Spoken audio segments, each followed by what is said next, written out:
Hello everyone.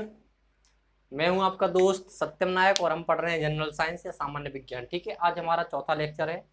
हमारे 3 lecture complete हो चुके हैं। अगर आपने उन वीडियो को नहीं देखा तो आप उनको देख लीजिए। चलिए स्टार्ट करते हैं आज की क्लास। कुछ हमारे जनरल टॉपिक हैं या सामान्य टॉपिक हैं जो पता होने चाहिए अगर हम प्रकाश पढ़ रहे हैं तब। तो अगर हम सिंपल बात करें कि ल्यूमिनस बॉडी और दीप्त पिंड क्या होते हैं या नॉन ल्यूमिनस बॉडी या अदीप्त पिंड, इसके जस्ट देन हम बात करेंगे ट्रांसपेरेंट, ओपेक्यू, ट्रांसल्यूसेंट। मतलब पारदर्शी, अपारदर्शी और अर्ध पारदर्शी। अर्ध पारदर्शी का मतलब जो ना अपारदर्शी होते हैं ना ही पारदर्शी होते हैं। पारदर्शी और अपारदर्शी के बीच की जो कंडीशन होती है, जो वस्तुएं होती हैं, वो क्या होती हैं? अर्ध पारदर्शी। इसकी भी चर्चा हम करेंगे। ठीक है, अगर हम बात करें दीप्त पिंड, तो ऐसे पिंड जो जिनमें स्वयं का प्रकाश होता है या ऐसी वस्तुएं जिनमें स्वयं का प्रकाश होता है या स्वयं के प्रकाश से वे दूसरों को भी प्रकाशित कर सकती हैं। अगर दीप्त पिंड नहीं होंगे तो हमारी कोई वस्तु हमें नहीं दिखाई देंगी। दीप्त पिंड की उपस्थिति में ही हम परावर्तन की क्रिया होती है। किसी वस्तु में अगर परावर्तन की क्रिया होती है तो दीप्त पिंड की उपस्थिति में होती है। चाहे वो सबसे बड़ा उदाहरण हम ले लें सूर्य का, तो सूर्य क्या है? हमारा दीप्त पिंड है जिसमें स्वयं का प्रकाश होता है और वो स्वयं के प्रकाश से चंद्रमा को भी प्रकाशित करता है। तो चंद्रमा हमारा आदित्य पिंड में आ जाता है। यहां से आपकी डेफिनेशन निकल के आ रही है आदित्य पिंड की कि वह पिंड ऐसी वस्तुएं जो दूसरों के प्रकाश को उत्सर्जित करती हैं या दूसरों के प्रकाश से प्रकाशित होकर उसको उत्सर्जित करती हैं या दूसरों के प्रकाश में परावर्तन की क्रिया को कंप्लीट करती हैं। अगर आप किसी रूम में हैं और वहां पर टॉर्च या बल्ब लगा हुआ है, इलेक्ट्रिक बल्ब या रॉड लगा हुआ है, अगर आप उसको जलाए बिना कोई वस्तु देख पाए तो ऐसा संभव नहीं है, क्योंकि हम प्रकाश में पढ़ चुके हैं जब तक प्रकाश का परावर्तन नहीं होता तब तक हम किसी वस्तुओं को नहीं देख पाते हैं। मतलब यही है कि दीप्त पिंड के बिना हम किसी भी वस्तुओं के या किसी वस्तुओं पर परावर्तन की क्रिया नहीं कर पाएंगे। अब दीप्त पिंड कौन कौन से हैं? सबसे पहले हम लिखते हैं यहां पर सबसे बड़ा बड़ा उदाहरण प्रकाश या ऊर्जा का सबसे बड़ा उदाहरण है सूर्य। हमारा सूर्य क्या है? एक दीप्त पिंड है जिसमें स्वयं का प्रकाश होता है और वो सभी जगह प्रकाश पड़ता है पृथ्वी पर। ठीक है, सभी ग्रहों पर पड़ता है। लेकिन अगर हम बात करें प्रकाश के परावर्तन के नियम की, अगर सूर्य का दिन में प्रकाश नहीं होता तो हम बहुत सी चीजें नहीं देख पाते। यहाँ पर हम बल्ब नहीं लगा सकते। ठीक है, अंधेरे में कोई वस्तु हम नहीं देख पाते क्योंकि वहां पर प्रकाश का परावर्तन नहीं होता। अगर प्रकाश का परावर्तन नहीं होता तो हम वस्तुएं नहीं देख पाते। तो जिनमें स्वयं का प्रकाश होता है और जो स्वयं के प्रकाश को उत्सर्जित करती हैं वो वस्तुएं, वो पिंड क्या कहलाते हैं? हमारे ल्यूमिनस बॉडीज या दीप्त पिंड या दीप्त वस्तु है। तो यहां पर सूर्य और आपका विद्युत बल्ब या इलेक्ट्रिक बल्ब बोल सकते हैं, विद्युत बल्ब, विद्युत बल्ब या विद्युत रॉड बोल सकते हैं, जो इलेक्ट्रिक सर्किट या विद्युत परिपथ में जुड़कर प्रकाश को उत्सर्जित करता है, जो जिसमें स्वयं का प्रकाश होता है। उस प्रकाश की उपस्थिति में ही दूसरी वस्तुओं पर क्या होता है? परावर्तन की क्रिया होती है, जिसकी वजह से हम उनको देख पाते हैं। आप समझ गए होंगे जिनमें स्वयं का प्रकाश होता है और स्वयं के प्रकाश को ही उत्सर्जित करती हैं, वो कहलाती है हमारी दीप्त पिंड। ये हमारा टॉपिक यहाँ पर फिनिश। अगर बात करें अदीप्त पिंड की, तो वह वस्तुएं या वह पिंड जिनमें स्वयं का प्रकाश नहीं होता, सबसे बड़ा उदाहरण, या दूसरे के प्रकाश को अवशोषित करके उसको उत्सर्जित करती हैं या दूसरे के प्रकाश की उपस्थिति में ही वो परावर्तन की क्रिया करती हैं। ठीक है, जैसे किसी रूम में अगर आप जा रहे हैं और वहां पर बल्ब लगा हुआ है तो बिना बल्ब के जलाए आप किसी भी वस्तु को नहीं देख पाएंगे, क्योंकि बिना दीप्त पिंड की उपस्थिति के बिना आप किसी वस्तु को नहीं देख पाएंगे। ठीक है, अगर आप बल्ब जलाएंगे तो बल्ब का प्रकाश चारों तरफ फैलेगा, फिर वस्तुएं, कुर्सी हो या कूलर हो या पंखा हो, कुछ भी चीज हो, घड़ी हो, ठीक है, या फिर कोई भी वस्तु हो, जब तक उस पर बल्ब का प्रकाश नहीं पड़ेगा तब तक उसमें परावर्तन की क्रिया नहीं होगी और आप उसको नहीं देख पाएंगे, क्योंकि उसमें उत्सर्जन करने के लिए उसके पास खुद का प्रकाश नहीं है। तो ऐसी वस्तुएं जिसमें स्वयं का प्रकाश नहीं होता या परावर्तन की क्रिया के लिए स्वयं का प्रकाश का उपयोग नहीं करते, मतलब उनका होता ही नहीं है स्वयं का प्रकाश, तो वो क्या कहलाती है? हमारी अदीप्त पिंड या नॉन ल्यूमिनस बॉडी। तो यहां पर सबसे बड़ा उदाहरण क्या है? चंद्रमा। एक कई बार विकल्प में आ चुका है कि आदित्य पिंड कौन कौन से हैं? चंद्रमा, कुर्सी, मेज, तो सब क्या है? आदित्य पिंड है, आदित्य या नॉन ल्यूमिनस बॉडी। मतलब यही है कि चंद्रमा क्या करता है? आप बोले कि चंद्रमा तो हमें प्रकाश देता है रात में। देखो भाई, चंद्रमा प्रकाश देता है लेकिन वो सूर्य के प्रकाश से प्रकाशित होकर, सूर्य क्या है, एक दीप्त पिंड है, सभी ग्रह सूर्य के प्रकाश से प्रकाशित होते हैं, और जो चंद्रमा है हमारा वो सूर्य के प्रकाश से प्रकाशित होकर रात को हमें प्रकाश देता है, ठीक है, तो उसको बोलेंगे हम चंद्रमा। अगर हम ले लें यहां पर कुछ भी ले लें, यहां पर लेते हैं हम कुर्सी, अगर कुर्सी हम देख पाएंगे तभी जब वहां पर कोई बल्ब लगा होगा या सूर्य का प्रकाश होगा, मतलब दूसरे दीप्त पिंड के प्रकाश की उपस्थिति में ही हम क्या कर पाते हैं, परावर्तन की क्रिया हो पाती है और हम वस्तुओं को देख पाते हैं। तो जो वस्तुएं जिनमें स्वयं का प्रकाश नहीं होता वो क्या कहलाती, आदीप्त पिंड। आप समझ चुके होंगे। तो ये हमारा टॉपिक फिनिश हो गया। अब हम लेते हैं सबसे इंपॉर्टेंट टॉपिक क्या है हमारा, पारदर्शी वस्तुएं, अपारदर्शी, अर्धपारदर्शी, ट्रांसपेरेंट, ओपिक्यू और ट्रांसल्यूसेंट। अगर बात करें हम ट्रांसपेरेंट की, तो वो वस्तुएं जिनके हम आर पार देख सकते हैं, सूर्य का प्रकाश जिनमें आर पार जा सकता है। अगर हम एक वस्तु कोई कांच ले लें, सबसे बड़ा उदाहरण लेते हैं हम कांच। अब कांच कौन सा, जिनमें हम आर पार देख सकें।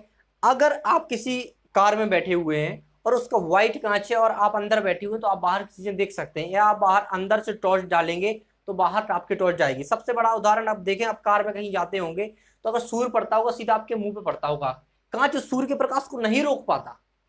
तो ऐसी वस्तु जिसमें हमारा सूर्य का प्रकाश आसानी से गमन कर सके दूसरी तरफ, तो क्या है, कांच के दूसरी तरफ, ठीक है, इस साइड से सूर्य का प्रकाश पड़ रहा है, कांच रखा हुआ है, इस साइड आपको लग रहा है, ठीक है, आप यहाँ पर बैठे हैं, आपके गाल पे यहाँ पर सूर्य लग रहा है, ठीक है, सूर्य का प्रकाश लग रहा। तो ऐसी वस्तुएं जिनमें सूर्य का प्रकाश गमन कर सकता है वो क्या कहलाती है, हमारी पारदर्शी। और ऐसी पारदर्शी वस्तुएं क्या कहलाती है, हमारे इंग्लिश में बोलते हैं ट्रांसपेरेंट। तो हम उनके आर पार भी देख सकते हैं। तो ऐसी वस्तुएं कौन कौन से, उदाहरण लिखते हैं डायरेक्ट हम, कांच और पानी। पानी कैसे है, आपको पता है कि पानी, अगर आप कभी नदी में तैरते हैं और साफ पानी है तो आप क्या करते हैं, आप आंखें खोलकर तैरेंगे तो आपको सब कुछ दिखेगा। तो और अगर आप पानी के अंदर भी हो, सूर्य निकला है तो आप अंदर डूबे भी रहेंगे पानी में, तो आपको आप पर सूर्य की रोशनी पड़ेगी। हाँ, माध्यम के परिवर्तन के अनुसार सूर्य की रोशनी कम ज्यादा होती है। जब सघन और विरल माध्यम पढ़ाएंगे हम प्रकाश के अपवर्तन में, तो आपको समझा देंगे कि कहाँ प्रकाश की गति वो धीमी होती है, कहाँ तेज होती है, ठीक है। तो यहाँ पर अगर हम दो उदाहरण लेके चल रहे हैं ट्रांसपेरेंट, जिसमें हम आर पार देख सकते हैं, वो कौन सी, कांच और पानी, और बहुत सारी ऐसी वस्तु होती है, ईटीसी लिख देते हैं यहाँ पर। अगर बात करें अपारदर्शी वस्तुएं, तो जिनमें प्रकाश का परावर्तन, प्रकाश का गमन नहीं होता है।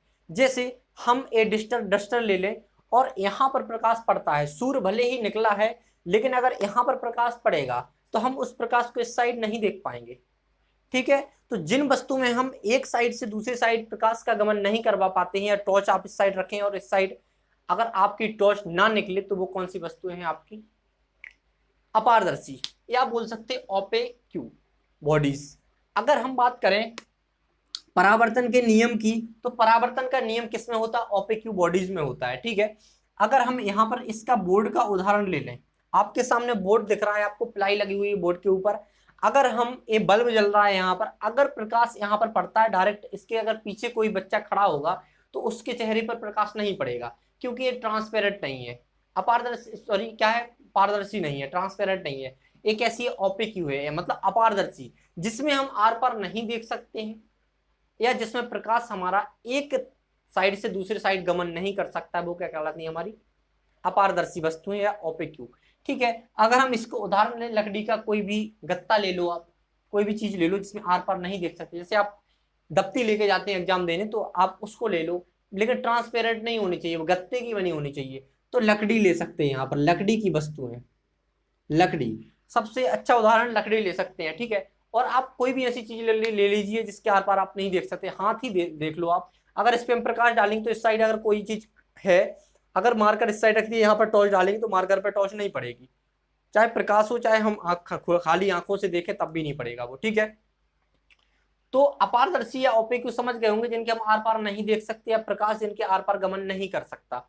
अगर हम बात करें अर्धपारदर्शी की, तो अर्धपारदर्शी हमने पहले ही बता चुके हैं, आप अर्धपारदर्शी पारदर्शी और अपारदर्शी वस्तुओं के बीच की स्थिति है, जिसमें हमारा प्रकाश पूरी तरह गमन नहीं कर पाता, और ऐसा भी नहीं है कि गमन ना कर पा रहा हो, गमन करता है लेकिन थोड़ा बहुत करता है, इतना भी नहीं करता कि आप उसको पारदर्शी बोल दें, ठीक है। तो अगर हम बात करें कि इसकी, तो इसमें क्या है, अगर आप बटर पेपर देखा होगा, आप कभी किसी शॉप पे गए होंगे, वहां पर खाने की चीजें ली होंगी, तो उन्हें बटर पेपर पर लपेट के दे दी होगी, और उसमें उस समोसे का या जिसमें भी लपेट कर दिया है उसमें तेल लग गया होगा। फिर आप उस बटर पेपर को ऐसे रखते हैं, या कोई भी तेल लगा हुआ कागज ले लें आप, जिस तेल में डुबो के ऐसे कोई भी नोट ले लें, फिर आप उस पर टॉर्च डालना। तो आपको अगर इस साइड से रख लें, इस साइड से टॉर्च डाल रहे हो, इस साइड देखेंगे आप, तो आपको थोड़ा बहुत उजाला दिखेगा। अपारदर्शी वस्तु में आपको कुछ नहीं दिखेगा इस साइड का, ठीक है। पारदर्शी में पूरा पूरा दिखेगा, लेकिन अर्ध पारदर्शी में थोड़ा बहुत दिखेगा, पूरा भी नहीं दिखेगा। आपको आपके मुंह पे टॉर्च नहीं पड़ेगी, आप ऐसे कर लेंगे तो यहाँ टॉर्च है, कोई अर्ध पारदर्शी वस्तु या ट्रांसल्यूसेंट वस्तु है, आप इस साइड से टॉर्च डाल रहे हैं तो आपके मुंह पे नहीं पड़ेगी, लेकिन दिखेगा आपको कि इस साइड कोई जल रहा है।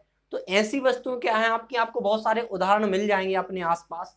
तो आप अर्ध पारदर्शी वस्तुओं में आते हैं, ना ही वो पूरी तरह प्रकाश का गमन करवा पा रहे हैं, और ऐसा भी नहीं है कि ना भी करवा पा रहे हो, थोड़ा बहुत उसमें आपको दिखेगा, अनुभव होगा कि हाँ कुछ ना कुछ इस साइड प्रकाशित या दीप्त पिंड जल रहा है, ठीक है। अगर हम बात करें इसके उदाहरण की, तो बटर पेपर सबसे बड़ा उदाहरण है। बटर पेपर, यहाँ पर तेल लगा हुआ कागज, तेल लगा हुआ कागज, ठीक है। या बटर पेपर भी आप तेल लगा के देख सकते हैं। अगर हम इस टाइप से हमने बातें की हैं, पारदर्शी, अपारदर्शी, अर्ध पारदर्शी।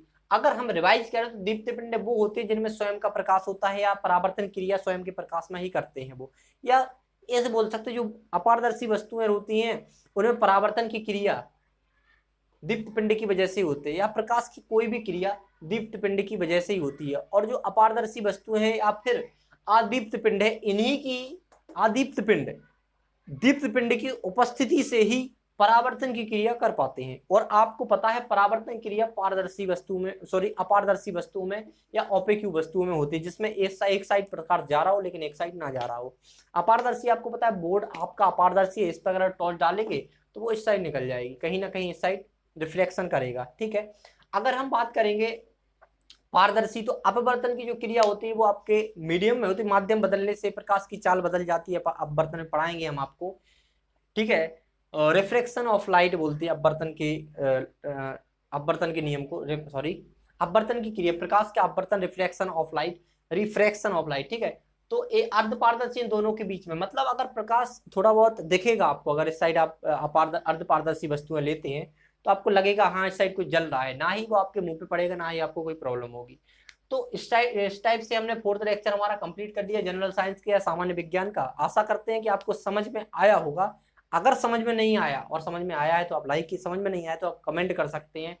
और अगर आपको हैंड रिटन नोट्स चाहिए हमारे, जो हम बनाते हैं हाथ से लिख के, तो आप हमें कमेंट करिए, आपको चाहिए हो तो कमेंट करिए, तो हम आपको अपना नंबर शेयर कर सकते हैं, तो आप उस पर हम व्हाट्सएप कर देंगे आपको। अगर आपको हैंड रिटन हमारे नोट्स चाहिए सामान्य विज्ञान के, जो हम पढ़ाते जाएंगे, अगले जैसे ही अपलोड करेंगे लेक्चर, उसके जस्ट देन आप ग्रुप में डाल दिया करेंगे। तो आपको अगर हमारे साथ जुड़ना है व्हाट्सएप पर या टेलीग्राम ग्रुप में, तो हम आपको बता देंगे। अगर आपको जुड़ना है तो आप लाइक कीजिए और कमेंट करिए कि हमें आपके टेलीग्राम ग्रुप पे जुड़ना है, आपके नोट्स चाहिए, तो आप कमेंट करिए, तो हम उसका कोई सॉल्यूशन करेंगे। तो इसी के साथ हम आपसे विदा लेते हैं। Thanks for watching.